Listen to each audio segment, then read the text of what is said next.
Jangan lupa subscribe, like, and share. Topik lagi Ustadz. Bagaimana menghindari hati ini dari suuzon kepada Allah karena khawatir akan doa kita tidak dikabulkan dengan adanya dosa-dosa yang mungkin tidak kita sadari, atau perasaan khauf, cemas dan roja, harapan. Bagaimana menimbanginya Ustaz? Ada namanya maqam, jamak dari maqam, maqaman. Maqam itu adalah stasiun-stasiun mencapai Allah SWT. Ada stasiun taubat, setelah stasiun taubat, stasiun sabar, kemudian stasiun tawakal, stasiun zuhud, stasiun wara, tapi stasiun yang paling tinggi, level yang paling tinggi adalah ridha. Ar-ridha biqada'illah.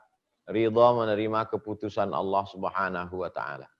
Oleh sebab itu orang-orang yang masuk ke dalam surga itu ditanya oleh Allah Subhanahu wa taala, "Hai penghuni surga, kamu mau apa lagi? Sebuah nikmat kamu sudah dapat." Mereka berkata, "Ridhaka." Kami berharap ridhamu ya Allah. Itulah maka kita selalu minta, Allahumma inna nas'aluka ridhaka wal jannah. Arti ridha adalah qabul qada'illah bi ghairi taraddud. Menerima keputusan Allah tanpa ada bimbang dan ragu. Sebagaimana Nabi Ayub menerima keputusan Allah, sebagaimana Nabi Musa menerima keputusan Allah, sebagaimana Nabi Isa menerima keputusan Allah tanpa ada bimbang dan ragu. Nah, tentu itu semua berdasarkan dua. Apa yang membuat kita tidak bimbang dan ragu? Yang pertama ilmu, yang kedua amal. Kalau dalam hati kita ada berkata-kata, maka cepat-cepat kita beristighfar. Kenapa aku begini? Kenapa saya yang begini? Kenapa? Langsung hilangkan itu dengan istighfar. Astaghfirullahaladzim, astaghfirullahaladzim, astaghfirullahaladzim. Allahumma sholli ala sayyidina Muhammad. Baca Quran dan lain sebagainya.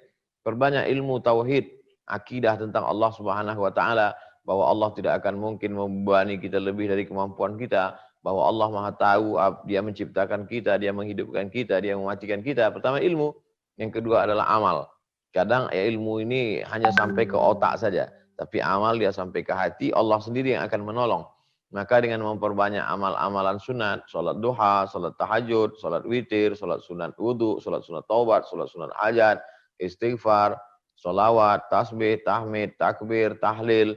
Maka kalau itu diperbanyak, Allah akan menurunkan ridho itu ke dalam hati kita. Maka sesungguhnya usaha yang dari kita itu hanya sekitar 10-20%, sedangkan pertolongan Allah lebih besar lagi. Begitulah Allah. Untuk mengingat Dia pun, kita baru bisa karena pertolongan Dia. Untuk ridha terhadap Dia pun, itu bisa kita lakukan karena pertolongan Dia. Puncaknya adalah bahwa kita tak punya apa-apa. La haula wa la quwata illa billah. Demikian. Wallahu a'lam. Jazakallah khair Ustaz. Ini ada yang berhubungan pertanyaannya Ustadz, apakah ada zikir-zikir atau doa-doa khusus yang diajarkan Nabi SAW dan para ulama untuk keluar dari kesulitan hidup? Man lazimal istighfar wa ma kana Allahu liyu'adzibahum wa anta fihim wa ma kana Allahu mu'adzibahum wa hum yastaghfirun. Allah tidak akan mengazab mereka selama mereka beristighfar. Al-Quran. Wa ma kana Allahu mu'adzibahum, Allah tidak akan mengazab mereka wa hum yastaghfirun, selama mereka mau beristighfar. Oleh sebab itu, yang paling ampuh apa? Istighfar. Astaghfirullahalazim. Man lazimal istighfar, siapa yang memperbanyak istighfar? 3 janji Allah. Ja'alallahu lahu min kulli dhiqin makhraja, setiap kesempitan hidupnya diberikan Allah kelapangan. Wa min kulli hammin faraja, setiap kesusahannya diberikan Allah kemudahan. Wa razaqahu min haitsu la yahtasib, setiap rezeki diberikan Allah dari jalan yang tidak disangka-sangka. Kesulitannya dimudahkan, kesempitannya dilapangkan, masalahnya diberikan solusi, rezeki diberi dari jalan yang tidak disangka-sangka dengan memperbanyak istighfar kepada Allah Subhanahu wa taala. Oleh sebab itu maka perbanyak istighfar. Itu si fulan banyak istighfar, kenapa hidupnya tetap sulit? Sulit, kita mengukur sulit itu dengan cara yang salah. Kita ukur sulit itu kalau sakit, kita ukur sulit itu kalau miskin, kita ukur sulit itu kalau padahal yang dimaksud dengan sulit itu ada orang miskin tapi hatinya lapang, Ada orang kaya tapi stres dan depresi.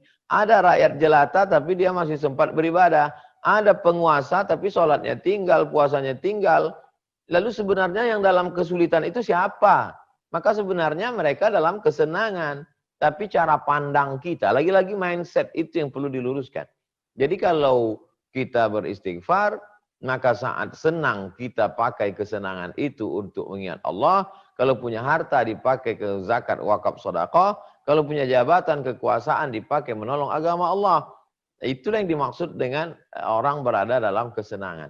Kalau dia sakit, dia tidak mencaci maki Allah. Kalau dia susah, dia tidak menjadi kufur kepada Allah. Dengan banyak istighfar dan bersolawat kepada Nabi Muhammad SAW. 100 kali, 200 kali, 1000 kali. Lebih banyak, lebih baik. Tidak putus hubungan kontak kita dengan Allah Subhanahu wa Ta'ala. Demikian. Wallahu a'lam. Ini Ustadz, dalam rangka Maulid Nabi, Ustadz, banyak juga yang bertanya mengenai bagaimana meningkatkan rasa cinta dan rindu kepada baginda Rasulullah SAW. Yang pertama, tidak kenal maka tak sayang. Kenapa jamaah rindu? Setiap saya pergi ke satu daerah, anak-anak kecil datang menangis, orang-orang tua kami rindu dengan Ustadz, karena mereka kenal dengan saya. Mereka ikuti tausiah saya di Instagram, mereka ikuti update-update status saya, mereka ikuti kajian-kajian di YouTube. Maka semakin mengenal dari mana ini Ustadz, umurnya berapa, sekolahnya di mana, dia orang mana, pendidikannya bagaimana, perjalanan hidupnya bagaimana. Begitu mereka mengenal, maka mereka semakin sayang, semakin cinta. Jadi kalau begitu kepada manusia biasa, lalu bagaimana dengan Nabi Muhammad SAW? Coba pasang program selama bulan Maulid ini, hari ini 12 Rabiul Awal, masih ada 18 hari lagi, pasang program Musti Khatam Sejarah Nabi. Saya kasih satu judul buku sejarah Nabi yang simple, judulnya Ar-Rahiq Al-Maktum. Judulnya memang Arab, tapi isinya bahasa Indonesia, sudah terjemah. Ar-Rahiq Al-Maktum. Ditulis oleh ulama India, juara nomor 1 Nobel Lomba Musabaqah menulis sejarah Nabi yang diadakan di Makkah, berjumlah 150 negara. Beliau juara 1, namanya Syekh Sofiur Rahman Al-Mubarak Furi. Ar-Rahiq Al-Maktum. Baca, bahasanya simple, datanya akurat, singkat, padat, bagus buku ini. Untuk mengenal Nabi SAW. Yang kedua, man ahabba syai'an aktsara min dzikri. Kalau cinta sering disebut. Anak saya sering nyebut-nyebut nama Ustadz, dia gambar karikatur Ustadz, dia gambar rumah kami, ingin punya rumah seperti ini di lantai 2, ternyata dia buat ada kamar untuk Ustadz Somad. Ternyata anak ini sering menyebut. Saya tidak terpikir ada anak jamaah yang menggambar di lantai 2 ada kamar khusus untuk Ustadz Abdul Somad. Anak kecil, anak umur 5 tahun. Bagaimana kepada Nabi? Pernah tak kita menulis gambar di rumah kita ada satu kamar khusus untuk Nabi Muhammad SAW? Jadi banyak kita mengingat dia. Mengingat dia bukan sekedar disebut tapi berselawat. Allahumma sholli ala sayyidina Muhammad wa ala ali sayyidina Muhammad. Itu kontak kita dengan dia begitu dekat, begitu erat. Yang ketiga, cinta pasti ada pengorbanan. Apa yang kita korbankan untuk dia? Semakin besar pengorbanan kita, maka semakin kuat tertaut hati kita. Nabi tidak meninggalkan istana yang perlu kita renovasi. Kita pergi ke Madinah tidak ada istananya. Dia hanya meninggalkan majelis rumah Al-Quran. Dia hanya meninggalkan ulama.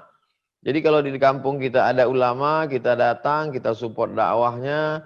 Kemudian rumah-rumah tahfiz Quran kita bantu, surau musola kita makmurkan, kita sudah berkorban untuk Nabi Muhammad SAW. Itulah 3 poin yang membangkitkan kecintaan kita lakukan. Maka momen Maulid ini jangan hanya sekedar berlalu pada pengajian begitu saja. Na'udzubillah lagi kalau momen Maulid hanya dijadikan sebagai ajang caci maki tahunan.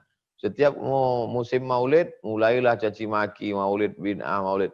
Yang tidak mau ya nggak usah, karena ini ulama-ulama hadis pun melaksanakan. Yang mau ya silakan. Ya, momen Maulid kita jadikan bulan Maulid khatam, bulan Maulid banyak salawat, bulan Maulid menulis tentang Nabi, bulan Maulid buat karikatur mendidik anak-anak bagaimana dekat cinta pada Nabi, bulan Maulid buat kegiatan sosial, dalam rangka Maulid Nabi hitan gratis, dalam rangka Maulid Nabi buat orang-orang yang selama ini kesulitan kita lapangkan. Nah, itu lebih positif daripada menghabiskan energi di medsos yang tidak tentu arah. Demikian. Wallahu a'lam bishawab. Jazakallah khair Ustaz. Wa Ini iyyakum. ada yang ketinggalan Ustaz, dia nanya ada yang bertanya. Ustaz pernah nggak mimpi ketemu Rasulullah, bagaimana rasanya? Mohon diajarkan Ustaz zikir-zikir supaya bisa bermimpi bertemu dengan Rasulullah SAW. Man ra'ani fil manami faqad ra'ani. Siapa yang melihat aku dalam mimpinya, maka sesungguhnya dia melihat aku. Lianna syaitana la yatamassalu bi. Karena setan tidak pernah menyerupai aku. Saya tak pernah mimpi ketemu Nabi Muhammad SAW. Mungkin dosa saya banyak, mungkin mata saya belum bersih, mungkin hati saya masih kotor. Beda dengan para ulama, para habaib yang berjumpa dengan Nabi Muhammad SAW. Tapi saya pernah bertemu dengan orang yang biasa-biasa saja, bukan ulama, bukan habib, pegawai di salah satu kantor di Pemda. Dia bercerita ke saya mimpi melihat Nabi Muhammad SAW. Saya tanya, apa amalan Bapak? Bapak bukan ulama, bukan habib, bukan ustadz. Saya ketua pengurus masjid, Ustadz. Suatu hari datang jamaah mengajak saya berantem karena dia marah dengan saya, lalu saya ajak dia berduel, kelahi. Jamaah itu ngajak saya kelahi, tapi saya tidak lawan dia, saya diam. Padahal karate saya ban hitam, sudah sabuk hitam Pak Ustaz. Tapi saya tidak lawan dia, saya diam. Andai mau saya tendang dia, saya mampu mengalahkan dia. Dan malamnya saya bermimpi, saya sholat, lalu kemudian imamnya itu tidak kelihatan, dan ketika selesai sholat dia berpaling melihat, disitulah saya lihat wajahnya, dan ada orang di belakang berkata, orang itu mengatakan, imam itulah dia Muhammad Sallallahu Alaihi Wasallam. Jadi saya ambil pelajaran dari situ bahwa bukan ulama, bukan ustadz, bukan habib, tapi kenapa Nabi memperlihatkan wajahnya ke orang itu? Karena dia punya sabar yang luar biasa. Dan saya tidak ada sabar itu. Andai saya ban hitam seperti dia, udah habis berdarah-darah itu saya tinju, saya pecahkan hidungnya. Nah, itulah maka saya tidak ketemu. Kenapa Bapak ini ketemu? Karena mungkin ilmu saya lebih tinggi, tapi sabar dia lebih hebat, lebih kuat. Betul hadis Nabi, ayat Al-Quran. Innama yuwaffas sabiruna ajrahum bighairi hisab. Orang yang sabarnya kuat, diberikan Allah balasan unlimited. Tidak bisa terhitung. Dan balasan yang diberikan Allah di dunia, bisa melihat Nabi Muhammad Sallallahu Alaihi Wasallam. Mudah-mudahan kita diberikan sampai saatnya, menurut makam sesuai, kita dipertemukan di ketika hidup, dan bersama dengan Nabi Muhammad SAW di dalam surga Jannatul Firdaus. Amin. Ya Rabbal Alamin. Wallahu a'lam bishawab.